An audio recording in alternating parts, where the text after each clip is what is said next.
Hi friends, இன்றைக்கி நம்மளோட சேனலில் என்ன வீடியோ பார்க்க போகிறோம் அப்படின்னா, கோவக்காய் வறுவல் எப்படி செய்யலாங்கிறத பார்ப்போம். இந்த கோவக்காய் வந்து நிறைய பேர் சாப்பிட மாட்டாங்க, பிடிக்காதுங்க அப்படின்னு சொல்கிறவங்க கூட சூப்பராக சாப்பிடுவாங்க. அந்தளவுக்கு டேஸ்ட்டு சூப்பராக இருக்கும். சரி வாங்க, இது எப்படி செய்யலான்னு பார்ப்போம். இப்போது நான் இந்த அளவுக்கு கோவக்காய் எடுத்து வச்சுருக்கேன். உங்கள்கிட்ட எவ்வளோ இருக்கோ அந்தளவுக்கு எடுத்து வச்சுக்கோங்க. இதை வந்து நீங்கள் எந்த ஷேப்பில் வேணாலும் கட் பண்ணி எடுத்துக்கலாம். நான் இன்றைக்கி வந்து ரவுண்ட் ஷேப்பில் தான் கட் பண்ணி எடுத்துக்க போகிறேன். அது அவங்கவுங்க இஷ்டம்தான், எந்த ஷேப்லனாலும் நீங்கள் கட் பண்ணிக்கோங்க. இப்போ கட் பண்ணி எடுத்துகிட்டு வந்துட்டு நான் வந்து எப்படி கட் பண்ணியிருக்கேங்கிறத வாங்க பார்ப்போம். இந்த பாருங்கள் ஃப்ரெண்ட்ஸ், நான் இந்த மாதிரி ரவுண்ட் ஷேப்பில் கட் பண்ணி எடுத்துகிட்டு வந்திருக்கேன். இதை வந்து ஒரு பாத்திரத்தில் நம்ம இப்போ தனியாக மாற்றிக்கலாம். இப்போ நம்ம பாத்திரத்தில் மாற்றியாச்சு. இப்போ இதோட 1/4 டீஸ்பூன் மஞ்சள் தூள், சிக்கன் மசாலா 1 ஸ்பூன், அதுக்கப்புறமா தனி மிளகாய் தூள் 1 ஸ்பூன். இந்த மசாலா பொருட்கள்லாம் சேர்த்துட்டு லாஸ்ட்டாக உப்பு சேர்க்கணும். இந்தளவுக்கு 1/2 ஸ்பூன் அளவுக்கு உப்பு சேர்த்துருக்கேன். சேர்த்து இப்போ இது எல்லாத்தையுமே நல்லா ஒன்றோட ஒன்றா நல்லா மிக்ஸ் ஆகிற அளவுக்கு பிசைஞ்சு எடுத்துக்கோங்க. இந்த மசாலா வந்து எல்லா காயிலையும் பிடிக்கிற அளவுக்கு நல்லா இந்தளவுக்கு பிசைஞ்சு எடுத்துக்கலாம்.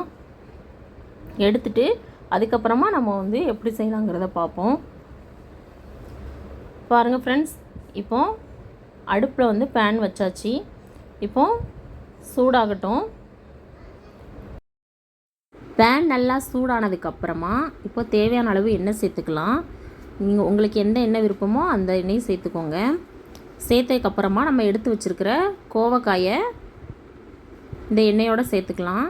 எண்ணெய் நல்லா சூடானதுக்கப்புறமா இப்போ வந்து கோவக்காயை இப்போ சேர்த்துக்கலாம். இப்போ கோவக்காயை இதோட சேர்த்தாச்சு. சேர்த்துட்டு இதை வந்து மூடி போடக்கூடாது ஃப்ரெண்ட்ஸ். மூடி போடாமல் நம்ம அடிக்கடி கிளறி விட்டுக்கிட்டே இருக்கணும். அடி பிடிக்காத அளவுக்கு கிளறி விடுங்க. அடுப்பை வந்து மீடியம் சைஸ்லேயே வச்சுக்கோங்க. இப்படியே அடிக்கடி கிளறி விட்டுக்கிட்டே இருங்க. கொஞ்ச நேரம் கழித்து அதை வந்து கிளறி விடுங்க. கொஞ்ச நேரம் வேகட்டும். அதுக்கப்புறமா நம்மளுக்கு எப்படி வந்திருக்குன்னு பார்ப்போம். இப்போ பாருங்கள் ஃப்ரெண்ட்ஸ், கொஞ்ச நேரம் ஆனதுக்கப்புறமா இந்த அளவுக்கு வெந்திருக்கு.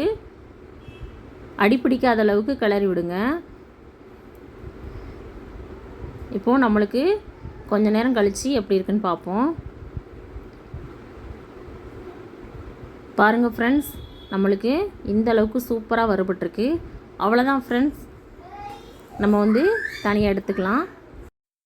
கோவக்காவை நீங்கள் இந்த மாதிரி ட்ரை பண்ணி பாருங்கள். எல்லா வெரைட்டி ரைஸுக்கும் இது சூப்பராக இருக்கும் ஃப்ரெண்ட்ஸ். தயிர் சாதம், லெமன் சாதம், சாம்பார் சாதம், ரச சாதம் எல்லா சாப்பாட்டுக்கும் இது ரொம்ப ஒரு காம்பினேஷன் சூப்பராக இருக்கும். ஓகே ஃப்ரெண்ட்ஸ், இது வந்து வீட்டில் எப்படி இருக்குன்னு ட்ரை பண்ணி பார்த்துட்டு எனக்கு கமெண்ட்டில் சொல்லுங்கள். மறக்காமல் நம்ம சேனலை சப்ஸ்கிரைப் பண்ணிக்கோங்க. Okay bye, thank you.